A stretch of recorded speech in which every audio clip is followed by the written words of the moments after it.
অলিদের মাজারে যাবেন, সমস্যা নাই, জিয়ারত করবেন, এটা ভালো কাজ। অনেকে মনে করে মাজার আমি যদি শিরিক না করি অসুবিধা কি? হ্যাঁ, অসুবিধা আছে। শিরিক না করলেও সেইখানে ভিড় ভাড় করা বিদআত।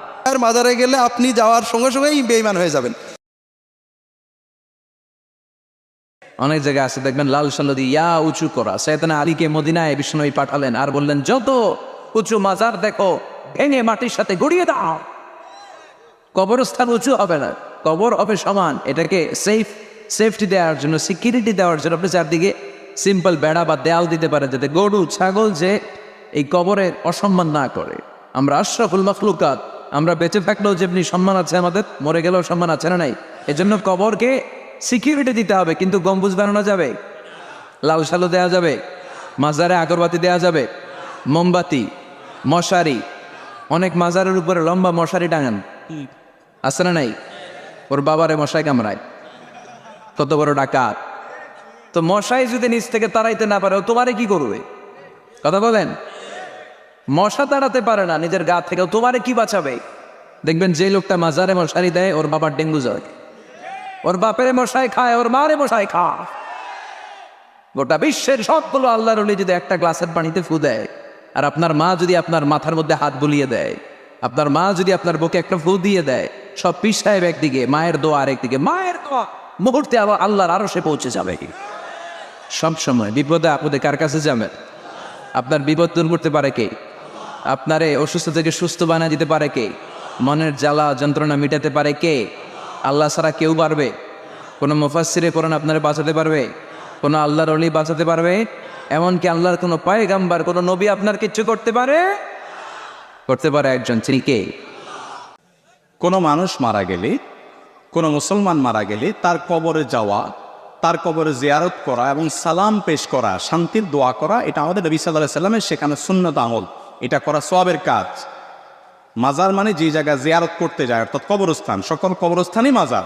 এখন আমরা বানায় নিছি বিশেষ বিশেষ কিছু কবর উঁচা হলে ওইটার নাম শুধু মাজার না ভাই। যত কবর আছে মানুষ জিয়ারত করতে যায়, এই সকল কবরই যেগুলো মানুষ জিয়ারত করে সেগুলো সব কি হয়ে যায়? মাজার বলা যায় সেগুলাকে। এটা হলো মাজারের অর্থ। তো মাজারে কবর জিয়ারত করতে যাবেন, মাজারে কোনো ওরস করতে যাবেন না।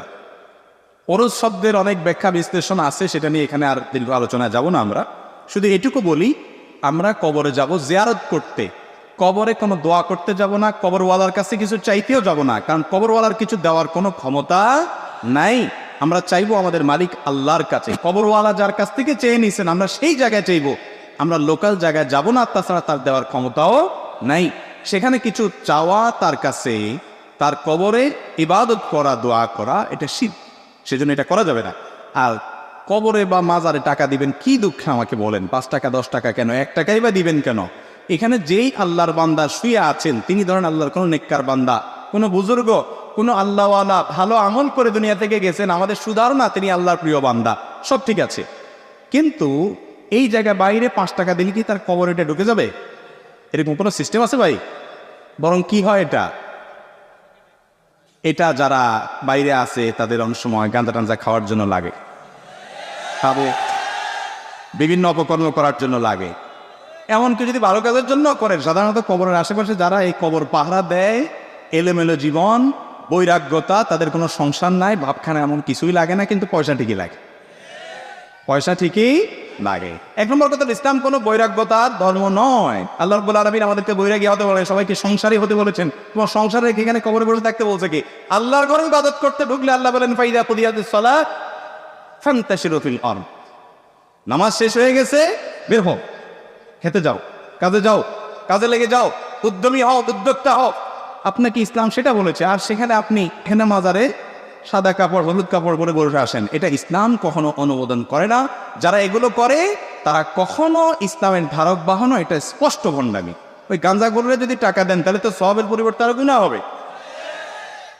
অতএব মাজারে কোনো মুসলমান গিয়ে সেখানে টাকা পয়সা দেওয়া, মাজারে যারা খাদেম আছে তাদেরকে, এবং সেখানে গিয়ে কোনো প্রার্থনা করা, এটা একজন মুসলমানের জন্য ইসলাম জায়েজ রাখেনি। আল্লাহ আমাদের যে সমস্ত ভাইরা বুঝছেন না, অনেক বোনরা জানেন না, বুঝেন না, তারা যান সেই জায়গাগুলোতে গিয়ে তারা টাকা পয়সা দিয়ে থাকেন, তারা ভুল করেন, তাদেরকে আমরা বোঝাবো, আঘাত নয়, আক্রমণ নয়, তাদেরকে বোঝানোর চেষ্টা করবো যে আমরা গোলাম আল্লাহর, কোনো মাজারওয়ালার না। আল্লাহ তাআলা আমাদেরকে তাওহীদ বুঝার তৌফিক দান করুন।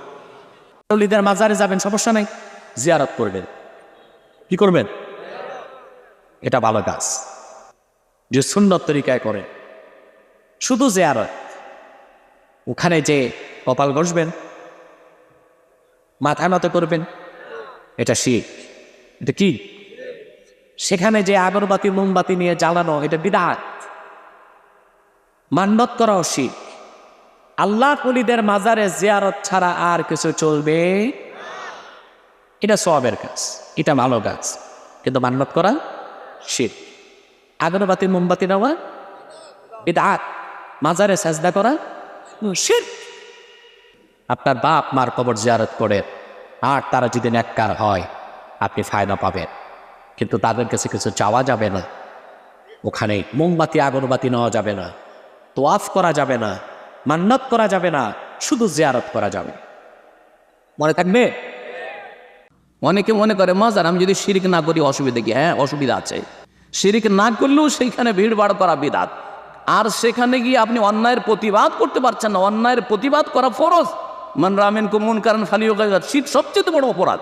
শিরক হচ্ছে সবচেয়ে বড় অপরাধ। ওখানে দেখছেন আপনি কেন, আমরাও যদি যাই সেখানে গিয়ে কিছুই বলার নেই, বললে হয়তো সেখান থেকে সহি সালামত ফিরা মুশকিল। যদি বলেন যে আপনারা শিরক করছেন, ঠিক না? তাহলে ওখানে যাবেন আর শিরক দেখতে থাকবেন, আর শিরকের পাশ দিয়ে অতিক্রম করবেন, একটা কিছু বলতেও পারছেন না, আর বল প্রয়োগ কথা দূরের কথা, মুখের কথা মুখ খুলতেও পারছেন না, আর আপনি দেখতে যাবেন গুনাহতে শরীক না? আল্লাহর গজব নামছে সেখানে, কোনো আল্লাহর রহমত নাই সেখানে। যেখানে শিরক হচ্ছে সেখানে আল্লাহর সবচেয়ে বড় গজব নামছে। আপনি কেন যাবেন সেখানে? তারপরে বিদাতীদের সংখ্যা বাড়াচ্ছেন, আপনি শিরককারীদের সংখ্যা বাড়াচ্ছেন, তাদের সাপোর্ট করা হচ্ছে। সুতরাং অনেকে মনে করেন আমি তামাশা দেখতে যাচ্ছি না, তামাশা দেখতে যাওয়া জনগণের জন্য জায়েজ নাই। কোনো আলেমে দিন, কোনো দায়ী আল্লাহ, যদি কোনো ইসলামের বক্তা যদি মনে করে যে আমি চোখে দেখে এসব মানুষকে সতর্ক করব, সেই জন্য একবার যাব, তার জন্য হয়তো জায়েজ হইতে পারে। হ্যাঁ, কারণ যদি কেউ জিজ্ঞাসা করে ফেলে আপনি যে বলছেন যে ওখানে সিজদা হয়, ওখানে তওয়াফ হয়, তো আপনি নিজে দেখেছেন? তো বলতে পারবো না, না দেখলে, তাই না? লালন শাহের মাজারে যাওয়া কি যাবে? লালন শাহের মাজারে গেলে আপনি যাওয়ার সঙ্গে সঙ্গেই বেঈমান হয়ে যাবেন। কারণ কারণ যেখানে শিরিক কুফর হয় সেখানে যাওয়া মানে শিরিক কুফরের দল ভারী করা, কোনো কারণেই যাওয়া যাবে না। সবচেয়ে বড় কথা ভাইয়েরা, বড় আফসোস লাগে, মাকে রেখে এই খালার বাড়ি ওই মাওই বাড়ি বেড়াচ্ছেন, মা ঘরে বসে আছে। এর চেয়ে পাগল কেউ আছে? আপনার মালিক আপনাকে ভালোবাসেন, মায়ের চেয়েও কোটি গুণ বেশি ভালোবাসেন। সে মালিকের কাছে না যে কোথায় মাজার কোথায় দরগা খুঁজে বেড়াচ্ছেন, খুবই কষ্ট লাগে ভাইয়েরা। খবরদার, মুসলমানের জন্য সকল পূজা হারাম। কবর পূজা, মাজার পূজা, পীর পূজা, গাছ পূজা, মাছ পূজা, দরগা পূজা এবং দুর্গা পূজা। সেই টাকাটা মাজারে দেবেন। আচ্ছা, মাজারে যে লোকটা শুয়ে আছে উনি আল্লাহর একজন ওলি, আমি বিশ্বাস করি ভিতরে শুয়ে আছে আল্লাহর একজন ওলি। এই শীতের রাত্রে তিনি কি চা খাবেন না কফি খাবেন? কি খাবে? তো তারে টাকাটা দিয়ে লাভ কি? আমার এলাকার কথা শোনেন।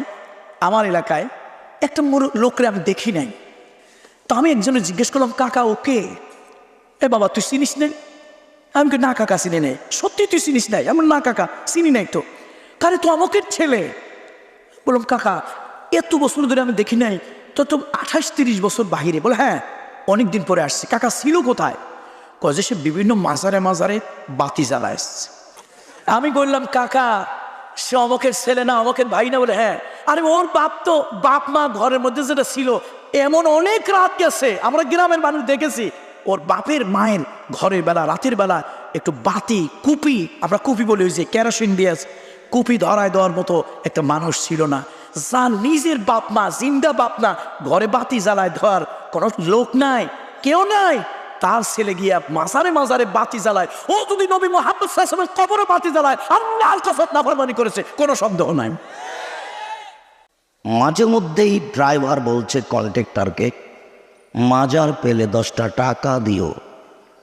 কেন? তার মাথায় কাজ করছে মাজারে 10টা টাকা দিলে গাড়িটা অ্যাক্সিডেন্ট হবে না। তার ধারণায় ভালো কাজ। সন্তানাদি হয় না, মনে করছে মাজারে একটা গরু ছাগল দিলে সন্তান হবে, তার ধারণায় ভালো কাজ।